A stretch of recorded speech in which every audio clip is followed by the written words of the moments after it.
After an argument during camping, my son left me in the middle of the cold taiga. He thought I would never return. But he was wrong. When he arrived home, I was waiting for him, and I wasn't alone.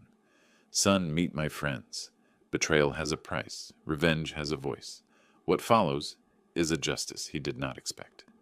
Before we continue, please subscribe to the channel and write in the comments what time it is where you are now. The brochures hit my desk like accusations. Glossy photographs of split-level homes with mountain views, financial projections printed on expensive paper, numbers highlighted in yellow that promised returns I knew would never materialize.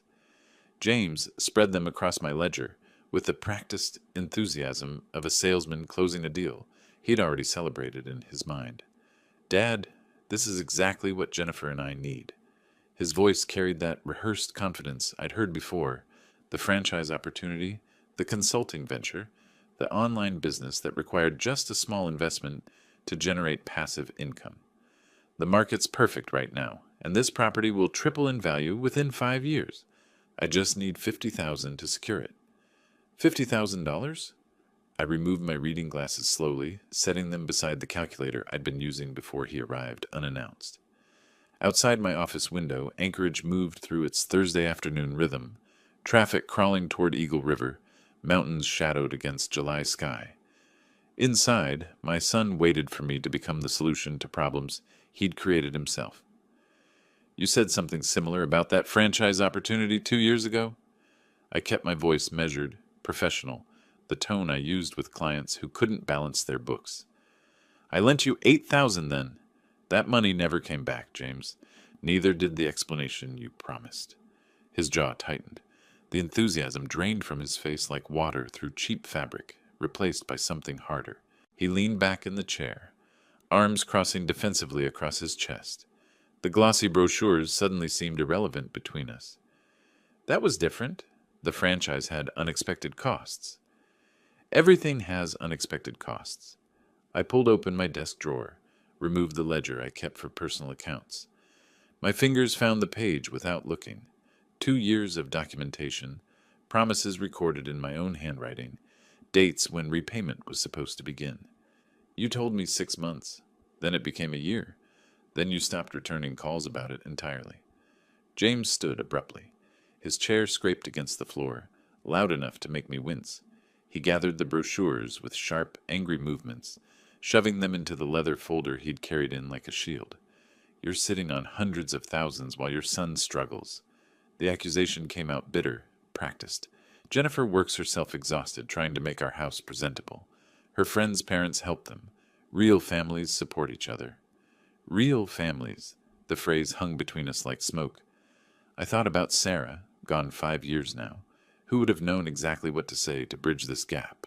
Who would have found the balance between support and enabling that I couldn't seem to locate anymore? You know what her father did? James pressed forward, voice rising. He gave them $30,000 for their down payment. $30,000. Without hesitation. Without lectures about responsibility. That's what real support looks like. Real responsibility means honoring your commitments. I stood to meet him at eye level, though at 62 my back protested the sudden movement. I'm not a bank, James. I'm not an ATM machine, and I won't fund your lifestyle choices when you can't manage what you already have. The silence stretched between us like a canyon. Outside, someone honked their horn. A phone rang in the outer office where my assistant had already left for the day. James stared at me with an expression I couldn't read, something beyond anger, beyond frustration, something cold and calculated that made my stomach tighten. You're going to regret this, Dad. His voice had dropped to barely above a whisper, which somehow made it worse than shouting.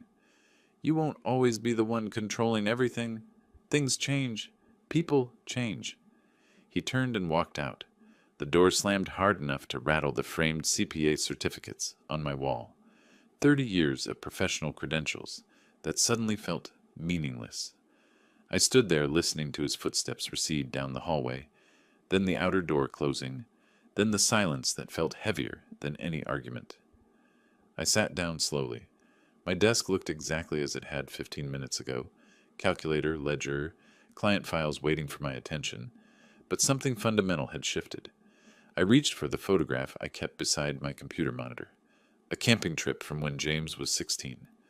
Father and son standing on a ridge near Denali, mountains stretching behind us, both of us grinning at the camera Sarah had held.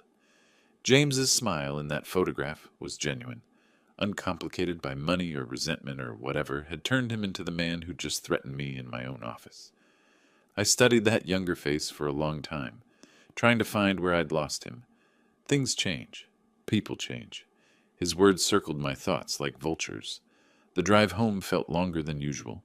Traffic moved with its typical sluggish persistence, brake lights flaring red in the lowering sun, but my mind stayed trapped in that office confrontation. James's final words kept echoing. "You're going to regret this." Not a prediction, a promise. I parked in my driveway but didn't get out immediately. The house waited, small, practical, purchased 30 years ago when Sarah and I were starting out. The mortgage had been paid off for a decade. No debt, no financial leverage over my decisions. That independence had always felt like security. Tonight, it felt like isolation. Inside, the silence pressed against my ears. I dropped my briefcase by the door, moved through rooms that had felt emptier since Sarah's death. The hallway displayed our history in photographs. James as a toddler, as a Little League player, as a teenager holding up a massive salmon he'd caught on the Kenai River. Somewhere between those images and today, something had fractured. I made coffee I didn't want, scrambled eggs I barely tasted. Thursday evening bled into Friday morning. Work provided structure. Clients who needed tax advice, businesses requiring quarterly reviews. But I found myself checking my phone repeatedly, half expecting James to call with more accusations. The screen stayed dark. Friday evening, I went to the garage. My camping equipment hung on pegboard hooks, organized with the same precision I applied to accounting. I tested my water filter, checked my GPS unit, reviewed maps of Alaska's backcountry. These were habits from younger years, when Sarah and I would disappear into wilderness every summer. When James would beg to come along, eager to learn fire starting and navigation and which berries were safe to eat. Maybe I was too rigid.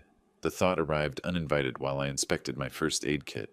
Maybe Jennifer really did push him to ask, and he felt cornered between his wife's expectations and his father's judgment. But $8,000, still unpaid after 2 years of promises, that wasn't about being strict. That was about pattern, about character. Saturday passed in a blur of yard work and grocery shopping and trying not to think about my son's cold stare. Sunday arrived with the weight of unfinished business. I prepared a simple dinner, chicken breast, steamed broccoli, the bachelor meals that had become routine. The knife was moving through a bell pepper when my phone rang. James's name appeared on the caller ID. My stomach tightened. I set down the knife, wiped my hands on a towel, let it ring twice more before answering. "Dad." His voice sounded completely different, warm, almost vulnerable. "I've been thinking all weekend." I was out of line Thursday, way out of line.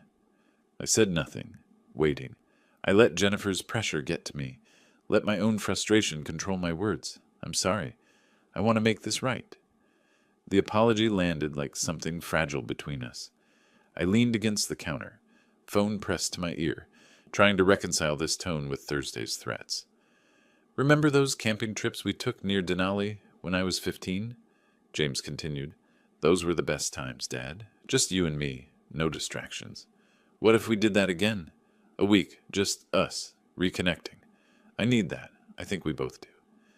Denali, the word triggered memories, ridgelines and caribou migrations, and teaching James to read topographical maps by firelight, before money became the language between us, before Jennifer in debt and disappointed expectations. "Denali's a long drive, James, 5 hours each way." I kept my voice cautious, testing the sincerity I wanted to believe. "The Chugach Mountains are an hour away, good trails, good camping. Why go so far?"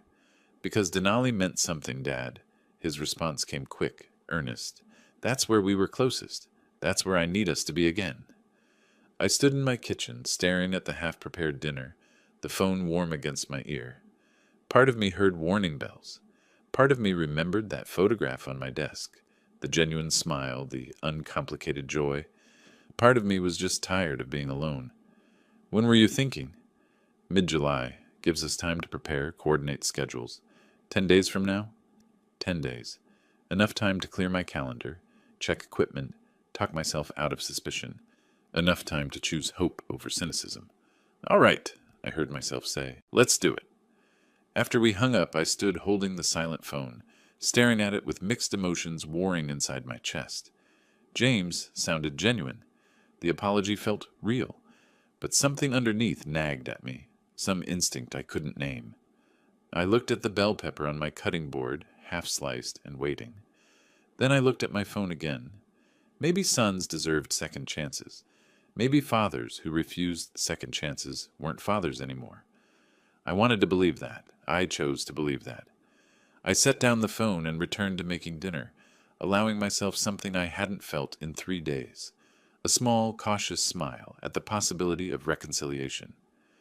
Monday morning arrived with overcast skies and the promise of rain that wouldn't materialize. I drove to the coffee shop James had suggested, a place downtown with exposed brick and industrial lighting, the kind of establishment that served lattes with foam art. He was already there when I arrived, seated at a corner table with trail maps spread out like battle plans. Dad, he stood, smile, gestured to the chair across from him. Got you a black coffee. No sugar, right? The gesture felt calculated, but I accepted it anyway. I sat down, pulling my own topographical map from my jacket pocket. The Chugach Range, familiar terrain I'd hiked dozens of times. James, the Chugach is solid wilderness. I unfolded my map, smoothing it across the table. Eagle River Valley has everything we need. Streams, wildlife, privacy. We could leave Friday morning, be camping by lunch. Why drive 5 hours when we have good terrain an hour away? He leaned forward. His hands came together, fingers interlaced, elbows resting on the table. The body language of earnest confession. Dad, it's not about convenience.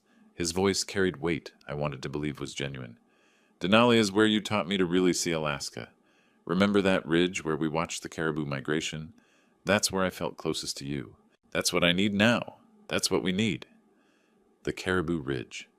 I remembered it. James, at 15, binoculars pressed to his face, counting animals as they flowed across the valley, like a river of brown and white. He'd been so focused, so present, before phones and debt and Jennifer's expensive expectations. I studied his face, looking for deception, finding only what appeared to be vulnerability. Here's what makes sense. We take my truck. James pushed my Chugach map aside, spreading his Denali maps in its place. It's newer, better clearance, more reliable, and my camping gear's all upgraded. Modern tent, water filtration system, emergency supplies. Why duplicate everything when mine covers us both? The logic seemed sound, practical even, but something underneath bothered me, not enough to voice, just enough to notice. Your equipment's reliable? I kept my tone neutral. You've tested the water filter, the stove. We'll be remote, James. The areas near Denali aren't like state parks. Cell coverage disappears. We need functional gear. Dad, trust me, huh? He maintained eye contact, unwavering. I've used this setup a dozen times. Everything works perfectly. Trust me. 2 words that shouldn't require saying. We spent another hour discussing routes, supplies, timeline. Mid-July departure. 10 days away. Enough time to clear my client schedule, prepare properly.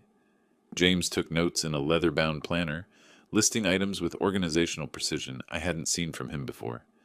Maybe he was changing. Maybe responsibility was finally taking root. The following days passed in routine rhythm, clients needing tax advice, quarterly reports requiring attention, the steady pulse of work that gave structure to solitary life. But evenings found me in the garage, reviewing skills I hadn't used in years. I practiced starting fires with flint and steel, my hands remembering movements before my mind did. I pulled field guides from shelves, reviewing edible plant identification, fiddlehead ferns, fireweed shoots, the distinctive leaves of wild celery. James sent texts, packing lists, recommendations. Keep it light, Dad. Minimal redundancy. We don't want to haul unnecessary weight 2 miles to camp. I stood in my garage the night before departure, holding my GPS tracker. The device fit comfortably in my palm, familiar weight, proven reliability. My thumb hovered over the power button. I could turn it on, slip it into my pack, have navigation backup regardless of James's assurances, but that would be choosing suspicion over trust, cynicism over hope. I placed it back on the shelf. My satellite phone sat beside it, bulky, outdated, but functional. Emergency communication that had saved me once when Sarah twisted her ankle 3 days into a Kenai Peninsula hike. I reached for it, hesitated, withdrew my hand. James said his gear covered us both. Sons trying to reconcile with fathers shouldn't face automatic doubt. I packed what he'd specified. Lightweight clothing, minimal toiletries, basic first aid supplies. My pack felt incomplete without the safety equipment I normally carried, but reconciliation required compromise. Trust required risk. That night, I loaded everything into my truck's passenger seat, ready for the early morning drive to James's house. I paused at my front door, looking back through the hallway toward the garage where my GPS and phone remained on their shelf. Something felt slightly wrong. Not wrong enough to cancel, not wrong enough to justify suspicion, just wrong enough to notice. But sons deserved second chances. Fathers who refused second chances weren't fathers anymore. I locked the door and went to bed, setting my alarm for 5:30. Tomorrow, Denali. Tomorrow, reconciliation. Tomorrow, I'd learn what my son had really planned. Dawn came cold and clear. I arrived at James's house just after 6, the sun barely clearing the Chugach Peaks behind Anchorage. His Ford F-150 sat in the driveway, newer model, dark blue paint reflecting morning light. He emerged from his garage carrying 2 large packs and a cooler, his movements efficient and practiced. Perfect timing! He loaded gear into the truck bed with quick precision. We'll miss the worst traffic heading north. I transferred my pack from my truck to his. The bed contained more equipment than I'd expected. Tent, cooking supplies, what looked like a comprehensive emergency kit. Maybe my concerns about his preparedness had been unfounded. The George Parks Highway unrolled before us, stretching north toward mountains that grew larger with each mile. James drove with relaxed confidence, one hand on the wheel, the other occasionally gesturing as he talked about work. The development company landed this massive contract last month, luxury condos overlooking the inlet. His enthusiasm seemed genuine, unforced. My commission structure means if I close 3 units, I'm looking at serious money. Real money, Dad. The kind that changes things. I noted the emphasis on money, but let it pass. He wasn't asking for anything, just sharing. That was progress. We stopped for breakfast in Wasilla at a diner with red vinyl booths and waitresses who called everyone Hon. James ordered the lumberjack special, ate with appetite while discussing the condo project's architectural features. No mention of Thursday's confrontation. No reference to the $50,000 he'd demanded. The omission felt deliberate, strategic, but I chose to interpret it as maturity. Past Talkeetna, civilization thinned to scattered homesteads, and then nothing but wilderness. Spruce forest pressed close to the highway, mountains looming white and massive in the distance. James's phone lost signal gradually, bars disappearing one by one until the screen showed only emergency calls available. There it is. James pointed to a turnoff barely visible through the trees. Our access point. We parked at a trailhead marked only by a weathered wooden post. No other vehicles. No signs of recent use. The isolation felt total, complete. Exactly what I'd once loved about Alaska backcountry. Today it felt different, heavier. The hike-in took 90 minutes. 2 miles through dense spruce taiga, following a trail that required experience to track. James navigated confidently, checking his phone's GPS while signal ghost images still functioned. We emerged at a clearing beside a stream that ran clear and cold over rounded stones. This is perfect. I dropped my pack, surveying the site. Level ground, water access, natural windbreak from surrounding trees. Same basic area we camped when you were 15. Same area, James confirmed. Different spot. That old site's overgrown now. We set up camp with coordinated efficiency. I drove tent stakes while he strung the bear bag line between 2 sturdy spruce. The movements felt comfortable, familiar, like muscle memory from decades of outdoor experience finally finding common ground again. That first evening passed almost peacefully. We cooked over the campfire, freeze-dried meals reconstituted with stream water, James filtered through his modern pump system. He told stories about difficult clients at the development company, Jennifer's book club drama, ordinary life details that felt like bridges being rebuilt. This was a good idea, James. The words came easier than I'd expected. Being out here, away from everything, it reminds me why Alaska matters. Why this kind of quiet matters. I'm glad we came. Me too, Dad. He poked the fire with a long stick, sending sparks spiraling into darkness. I forgot how much I needed this. Needed us. The second day, we hiked deeper into the taiga. Ridge lines opened spectacular views, mountain ranges stretching to horizons, valleys carved by ancient glaciers, the scope of wilderness that made human concerns feel appropriately small. James photographed everything with his phone, still catching occasional signal bars at higher elevations. I identified edible plants by habit, young fireweed shoots, cow parsnip stems, skills returning automatically. But that evening the mask slipped. We'd finished dinner, settled beside the fire as darkness closed in. James had been quiet during the meal, his earlier enthusiasm fading into something harder. Then he spoke, voice carrying edge I recognized from Thursday's office confrontation. You know what Jennifer said last week. He didn't look at me, just stared into flames. She said her father gave them $30,000 for their down payment. $30,000. Without hesitation. That's what real support looks like. That's what family does. The temperature between us dropped like a stone through ice. Jennifer's father also isn't still waiting for $8,000 his son borrowed and never repaid. I kept my voice level, controlled. Real support isn't throwing money at people who won't take responsibility. I taught you better than this, James. Or I tried to. He stopped mid-breath, went completely still. Then he stood abruptly, his face shadowed and unreadable in the firelight. He stared at me, not with anger exactly, but with something cold and calculated that made my stomach tighten. Yeah. His voice came flat, distant. You tried. Long pause. Fire crackling. Wind moving through spruce branches overhead. I'm tired. We'll talk in the morning. He walked to his tent without looking back, zipper closing with sharp finality. I sat alone beside the dying fire, watching sparks rise toward stars barely visible through cloud cover, moving in from the west. The reconciliation was a facade.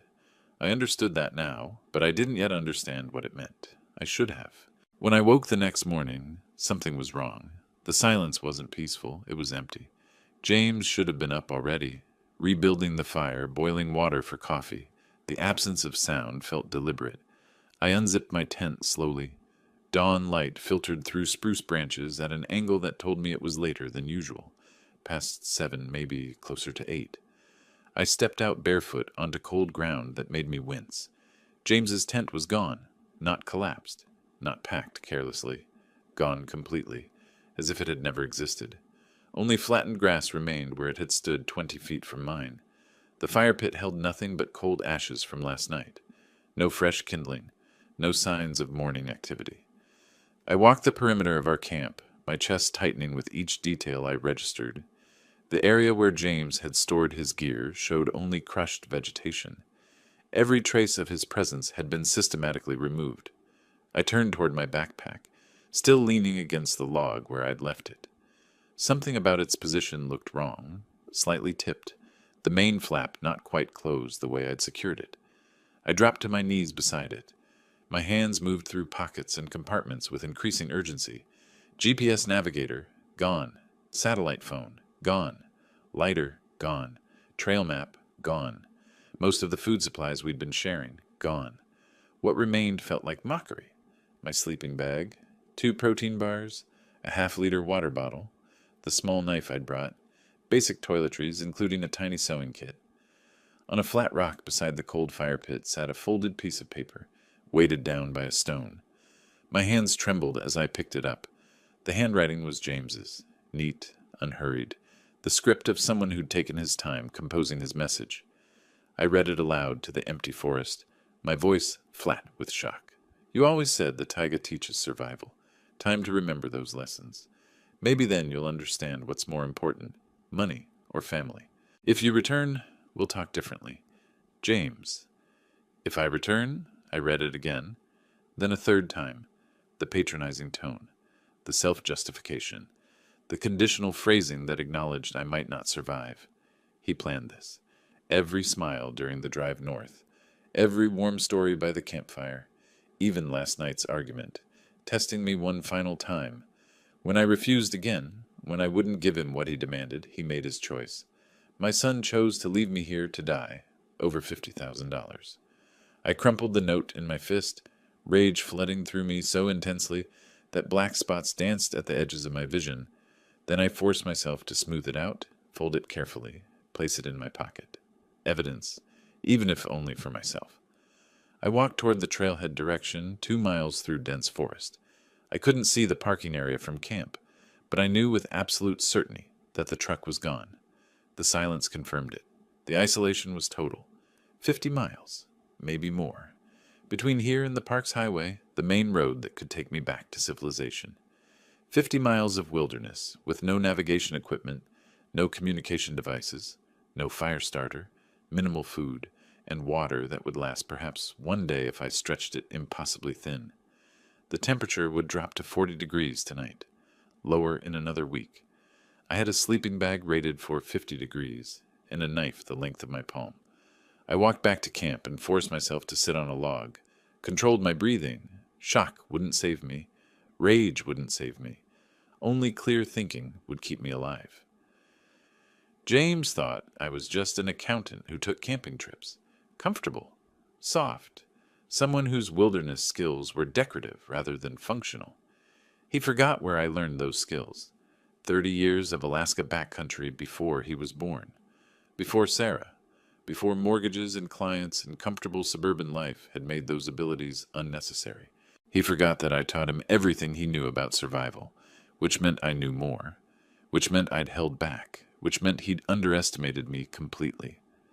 I stood, retrieved the water bottle, took a single measured sip, 1 capful, no more, then replaced the cap with deliberate care.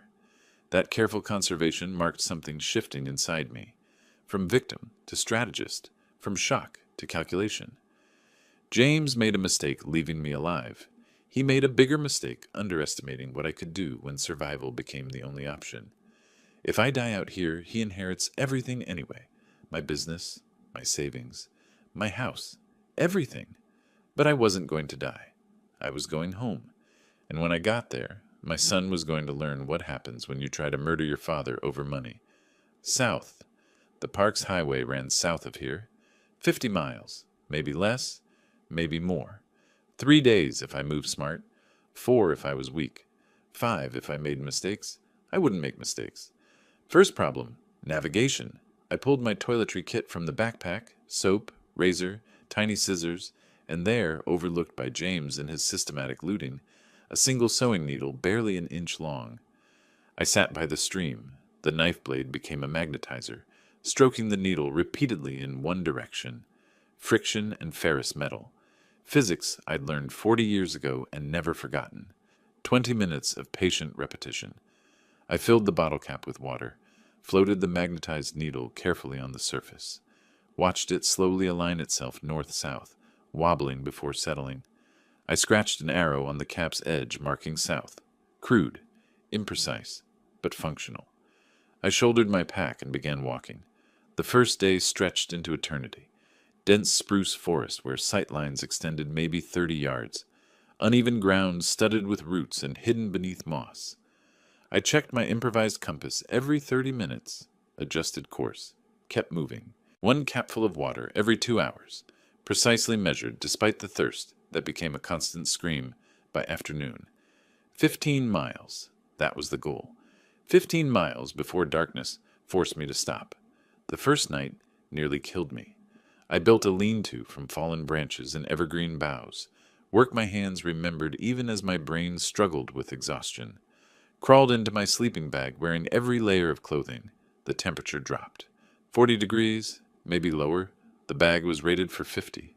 I ate 1 protein bar with agonizing slowness, making each bite last, letting it dissolve on my tongue. 400 calories to fuel a body that had burned thousands. Hypothermia crept in through inadequate insulation. I forced myself to shiver actively, generating heat, fighting the dangerous lethargy that whispered I should just rest, just sleep, just stop struggling. I thought about James, warm in his house, sleeping beside Jennifer, believing his father was dying in the wilderness he'd been abandoned in. That rage kept me warm enough to survive. Dawn came eventually. Everything hurt. I forced myself up, forced myself to move, because stopping meant dying. The second day brought small mercies, wild blueberries growing in a clearing where sunlight penetrated its canopy. Alaska's brief summer had ripened them perfectly. I ate carefully. Too many would cause stomach problems I couldn't afford, but the sugar provided energy that the protein bars couldn't match. Afternoon brought me to a stream, shallow sections where water moved quickly over stones.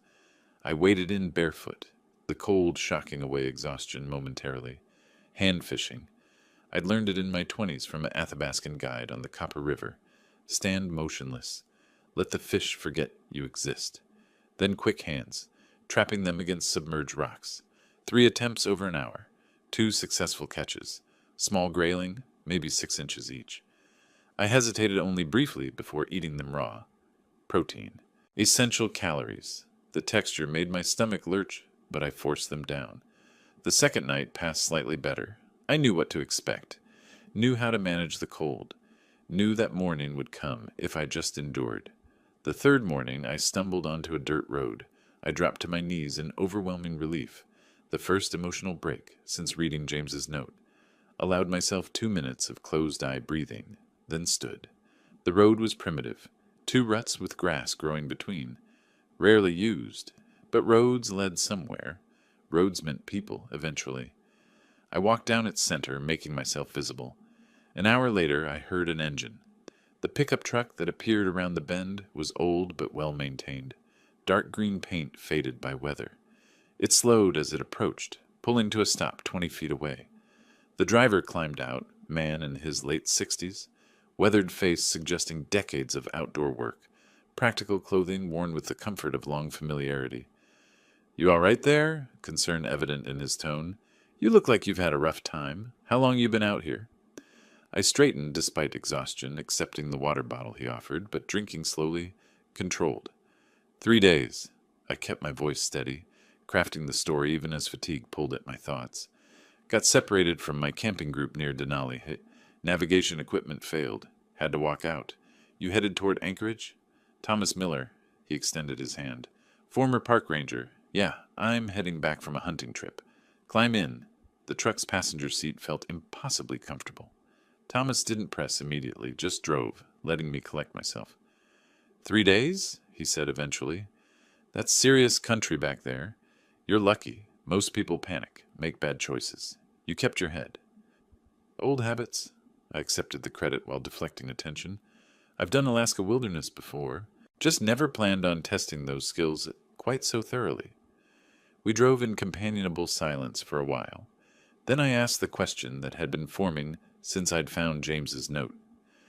Question for you, Thomas. You worked for the Park Service. What happens legally if someone abandons a person in wilderness? Hypothetically. Just curious about Alaska law after this experience. He glanced at me, reading between lines with the skill of someone who'd spent decades dealing with tourists and their half-told stories. Depends on intent. Accidental separation? Nothing. Deliberate endangerment. He paused. That's Alaska statute, 1141-130. Reckless endangerment. Hard to prove, though. You'd need evidence of intent. I had evidence. A note in my pocket, written in my son's handwriting. The 5-hour drive gave me time to think, to plan, to understand what came next. James thought I died out there, thought he was inheriting everything, my business, my savings, my house. Thought he'd won. He didn't know I was alive, didn't know I was coming home, and he definitely didn't know what happened next. Thomas dropped me at my house around 2 in the afternoon. We exchanged phone numbers in his truck's cab, mutual respect passing between us without need for elaboration. Take care of yourself, DeWitt. He gripped my hand firmly. You survived something most people wouldn't. That means something. It does, I agreed. Thank you, Thomas. I stood in my driveway, watching his truck disappear around the corner, key in my hand, looking at my home with different eyes. 4 days ago, I'd locked that door believing I was going camping with my son. Now I understood what my son had actually planned. Inside, everything was exactly as I'd left it. Mail scattered on the floor beneath the slot. Dishes from my last breakfast still in the sink. The normalcy felt surreal after 3 nights sleeping on frozen ground, rationing water, wondering if I'd die alone in wilderness. I showered methodically, scrubbing away grime and sweat and the physical evidence of survival. Changed into clean clothes, khakis, button-down shirt, the uniform of accountants and businessmen. Looking in the mirror, I saw someone who appeared unchanged, but my eyes were harder than they'd been 4 days ago. The Anchorage Police Department occupied a municipal building downtown, concrete and glass, and the institutional architecture of bureaucracy. I entered through the main doors at 3 o'clock, approached the desk sergeant, stated my business calmly. I need to file an incident report. Wilderness emergency. Resolved. Officer Craig Anderson met me in a standard interview room. Table, chairs, recording equipment on the wall. Mid-40s, experienced enough to read between lines, professional enough to let me tell it my way. Mr. Gibson, he opened a notepad. You said wilderness incident. 4 days ago, I went camping near Denali with my son James. We became separated. My navigation equipment failed. I walked out. 50 miles over 3 days. I'm reporting it now for documentation purposes. I slid James's note across the table without dramatic presentation. Anderson read it slowly, his expression not changing, but something shifting behind his eyes. Mr. Gibson, I'm documenting this as a wilderness incident with safe resolution. But this note, if you return, that phrasing suggests your son expected you might not survive. Are you certain you don't want to pursue charges? I'm certain. My voice stayed level, controlled. I'm reporting facts. What happens next is my decision. He filed the report, gave me an incident number and a copy of the documentation. I folded the papers carefully, placed them in my pocket beside the note I'd carried out of the wilderness. From the parking lot, I called Robert Palmer. We'd known each other professionally for years. I'd handled tax work for some of his estate planning clients. He'd referred business disputes my way. His secretary initially resisted the urgency. Mr. Palmer has appointments until 6? Tell him it's DeWitt Gibson, and it's urgent. Tonight, if possible. Robert came on the line 30 seconds later. DeWitt? What's wrong? I need legal advice. Estate planning, trust work. Can you meet this evening? Something in my voice convinced him. 7 o'clock, my office. Palmer and Associates occupied the 5th floor of a downtown building on 4th Avenue. I took the elevator up at 6:55, entered the reception area, followed Robert into his conference room. He'd set up recording equipment, standard practice for client consultations, and had a legal pad ready. I sat down heavily, allowing exhaustion to show for the first time since Thomas had dropped me off. 4 days ago, my son drove me into remote Denali wilderness, took my navigation equipment, communication devices, and supplies while I slept, and left this note. I placed it on the table between us. He abandoned me 50 miles from the nearest road. I walked out. Robert read the note, read it again, looked up at me with shock replacing his usual professional composure.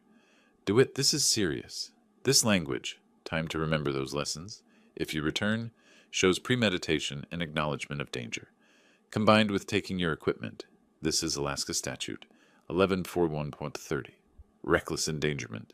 Possibly attempted murder if we can prove intent. How long would prison be? I kept my voice flat. 5 years? 7? Then he's out. He's young. He rebuilds his life. Probably 6 to 8 years for reckless endangerment with aggravating factors. No, I interrupted him. I want something permanent. I want him to live with what he did every single day. I want to create an irrevocable trust. Every asset I own goes to charity when I die. He gets nothing. Ever. Robert set down his pen carefully. An irrevocable trust is exactly that. Irrevocable. Once established, you can't change the beneficiaries. Even if you reconcile with James later. Even if circumstances change. You'd be permanently disinheriting your only child. Good. I met his eyes without hesitation. That's exactly what I want. How soon can you draft it? He studied me for a long moment. Lawyer's assessment searching for doubt or instability. He found neither. I can start tomorrow. But DeWitt, what exactly do you have in mind? I leaned forward, pulling a small notebook from my pocket. I'd bought it between the police station and here, and began explaining. 2 parts to this, I said, opening the notebook to show calculations I'd already started. First, the trust. Every asset, my business, my savings, my house, everything goes into an irrevocable trust. Beneficiaries are Alaska Charities, environmental groups, wildlife conservation, wilderness preservation. The same wilderness he tried to weaponize against me. Robert was taking notes, his legal training overriding his shock. Total asset value? Business appraised around $400,000, savings $850,000, house equity roughly $150. Call it $1.4 million. Numbers I knew precisely. Accountant's habit. Substantial corpus. And the second part? I want him to know. While I'm alive, I want to see his face when he realizes what he lost. I tapped the notebook. I'm planning a dinner. Witnesses present. You as legal authority. Officer Anderson from the police as law enforcement. Thomas Miller, who rescued me, as third-party verification. I present the note publicly, explain what happened, and announce the trust. He confronts the consequences before credible people. No room for denial. Robert frowned. I understand the appeal, but confronting him publicly is risky. He could become violent, could claim you're mentally unfit, could create legal complications. Are you certain this dinner approach is wise? He left me to die and went home to wait for inheritance news. He needs to understand he failed. Completely. The next morning, Robert started drafting. I spent the day gathering documentation, corporate papers for Gibson and Associates, bank statements, property deeds, decades of organized records filed in my home office. Everything I'd accumulated across 30 years of careful financial management, now being consolidated for one purpose. The business valuation took a week. A professional appraiser visited my office, reviewed client lists, examined revenue streams, interviewed me about succession planning. The irony wasn't lost on me, discussing succession while actively ensuring my son wouldn't succeed to anything. Your firm has excellent reputation, the appraiser noted. Clean books, loyal client base, that stability adds significant value. I've worked hard for that stability, I said. The appraisal came back at $385,000. Combined with savings and property, Robert's calculations confirmed approximately $1.4 million total. That's substantial generational wealth James is losing, Robert said when we reviewed the numbers. He made his choice in Denali. I'm making mine now. Evenings I researched beneficiaries. Alaska Wildlife Conservation Fund, protecting habitat, managing populations, educating about coexistence. Denali Wilderness Preservation Society, maintaining trails, supporting park rangers, fighting development encroachment. Organizations that represented everything James had tried to corrupt into a murder weapon. These charities will benefit from his greed, I explained to Robert. The wilderness he weaponized will be protected by the money he wanted. There's justice in that symmetry. 2 weeks after my return, early August now, 3 weeks since the abandonment, Robert called me back to his office. The conference room had been rearranged formally. A notary public sat at one end of the table. The trust document lay between us, 78 pages of legal language that would govern my estate forever. I sat down. Robert walked me through key sections. Lawyer's thoroughness ensuring informed consent. Page 12 establishes the irrevocable nature. Page 23 designates beneficiaries. Page 47 specifies you retain life estate. You can use assets during your lifetime, but ownership transfers to the trust. Upon your death, everything goes to the charities. No provisions exist for James Gibson. No possibility of future modification. I understand. This is permanent, DeWitt. Absolute. Final. That's the point. The notary spoke with practiced formality. Mr. Gibson, do you understand this is an irrevocable trust? Once executed, you cannot change the beneficiaries, modify the terms, or reclaim the assets except as specified in the trust document. Do you execute this voluntarily? I do. My voice was steady, clear, completely voluntarily. I initialed each page, 78 pages of careful notation, accountant's precision applied to legal documents. Then the signature pages, my name written 3 times, witnessed, notarized, sealed. The notary stamped the final page. The sound felt definitive, permanent. Robert collected the documents, placing them in a leather folder. It's done. The trust is executed and irrevocable. I'll file copies with the bank tomorrow. Notify the trustees. Begin the formal transfer process. I sat back in my chair, feeling something settle inside me. Not satisfaction exactly. More like grim completion. A necessary task finished. Thank you, Robert. The dinner confrontation, you're still planning that? Yes. 2 weeks from now. Enough time to arrange it properly. I'll contact the witnesses, set the location, send James an invitation he can't refuse. I stood, straightening my shirt. He thinks I'm dead. Time to prove otherwise. Robert walked me to the elevator. DeWitt, I have to ask, are you sure about this? The trust accomplishes your goal. You don't need the confrontation. Yes, I said simply. I do. The elevator doors closed. I held the folder containing copies of the trust documents, 78 pages that made James's betrayal permanent in law. He wanted my money. Instead, he'd lost everything, and he didn't even know it yet. The day after signing the trust, I began executing the transfers. Alaska Bank and Trust's vice president met me in a private office, walking me through authorization forms that moved $850,000 from personal accounts into trust accounts. Each signature felt definitive. Each transaction removed another piece of James's expected inheritance. This is a substantial transfer, Mr. Gibson. The banker looked up from her computer screen. The trust is now one of our larger estate accounts. Good, I said simply. Business retitling took longer. Corporate documents filed with Alaska's Department of Commerce, amended articles showing trust ownership while I maintained operational control as trustee. Updated licenses, tax registrations.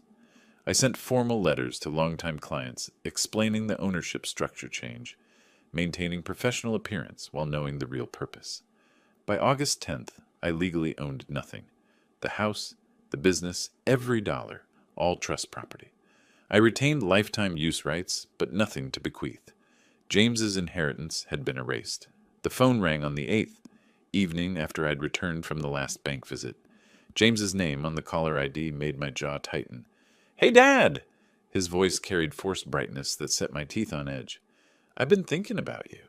That camping trip was great, wasn't it? You made it home okay? I tried calling a few days ago, but no answer. Everything good?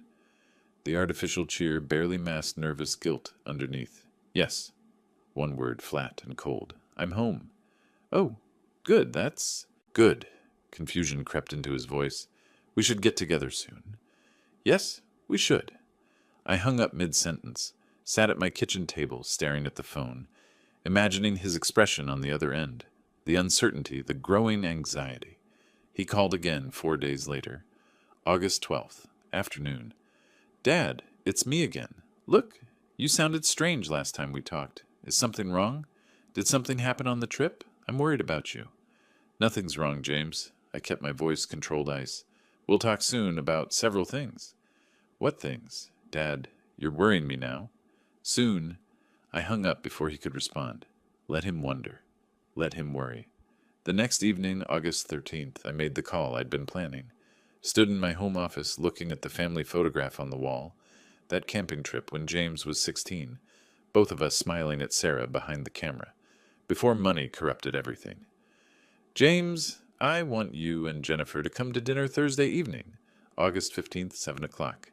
We need to have a serious conversation about family matters, financial arrangements, the future. His eagerness came through immediately. Of course, Dad, of course. We'll be there. This is good. I'm glad you're ready to talk about this stuff. Will it just be the three of us? He thought I was surrendering, thought the wilderness had broken me, taught me his lesson about priorities, thought I'd invite him over to hand him money. No, I let the word hang. There will be others present, people who should hear what I have to say. Others? What do you mean? Who? Thursday, 7 o'clock. Don't be late. I hung up, allowing myself a cold smile. I called Robert next. The dinner's set for Thursday. You'll be there? I'll be there. A pause. You're certain about this approach? Public confrontation is irreversible. You can't take it back once done. That's the point, Robert. He tried to make my death irreversible. I'm making his consequences irreversible. I want you there to confirm the trust's legitimacy. He needs to hear from a lawyer that it's permanent." Officer Anderson agreed when I called. Thomas Miller said he'd be honored to attend. Thursday arrived. August 14th evening, I stood in my dining room arranging chairs, 6 places around the table. 3 on one side for family, though I no longer considered James family. 3 on the other for witnesses. I set out plates and silverware with accountant's precision, placed the manila folder at my seat, James's note, the police report, trust documents arranged in order. The stage was prepared. Tomorrow night, James would walk into this room expecting victory. Instead, he'd discover what losing everything really meant. 6:45. I did one final check. Documents arranged on the side table. Robert, Officer Anderson, and Thomas stood in my living room, understanding their roles as witnesses to justice. "He'll arrive thinking I've surrendered," I told them quietly, "that I'm giving him money. Let him keep thinking that until I'm ready." At 7:05, headlights swept across my front window. A car door slammed. Footsteps on the walkway. I opened the door before James could knock. "James, Jennifer, come in. I want you to meet some friends." James entered confidently, Jennifer close behind, both dressed well for what they expected would be pleasant family dinner. Their steps faltered when they saw 3 men standing in my living room. "Friends," James's forced smile didn't reach his eyes. "Dad, I thought this was family dinner." "It is." I walked toward the dining room. "These are the people I consider family now. Robert Palmer, my attorney. Officer Craig Anderson, Anchorage Police. Thomas Miller, who saved my life when you left me to die." James's face drained of color. Jennifer clutched his arm, confused. I gestured to the dining room. "Shall we sit?" The seating was deliberate. James and Jennifer on one side, the 3 witnesses facing them, me at the head of the table between them.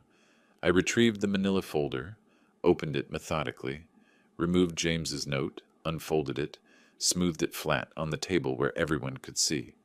"Your words, James." My voice stayed steady, accountant's tone presenting facts. "Dad, you always said the taiga teaches survival. Time to remember those lessons. Maybe then you'll understand what's more important, money or family. If you return, we'll talk differently." I looked up, met his eyes. "If I return. You acknowledged I might not survive. You left me 50 miles from the nearest road with no navigation, no communication, minimal food and water, in wilderness where nighttime temperatures drop to 40 degrees. Dad, it wasn't... You're making it sound worse than it was?" James's voice shook. "It was supposed to be a lesson. Character building, like you always talked about. I knew you'd make it out. You're experienced. I left you enough supplies. You left me enough to watch myself die slowly." The words came out ice cold. "You took my GPS, my satellite phone, my map, my fire starter, everything that meant survival. You wanted me dead." Jennifer's hand covered her mouth, horror dawning on her face as she looked at James. She hadn't known. Not the full extent. I produced the trust documents, slid them across the table. "Here's what I learned about what's important, James. This is a notarized, irrevocable trust document. Every asset I own, my business valued at $385,000, my savings of $850,000, my house worth $180,000, total corpus $1.4 million, is now permanently held in trust." I watched his face as understanding began to penetrate. Beneficiaries: Alaska Wildlife Conservation Fund and Denali Wilderness Preservation Society.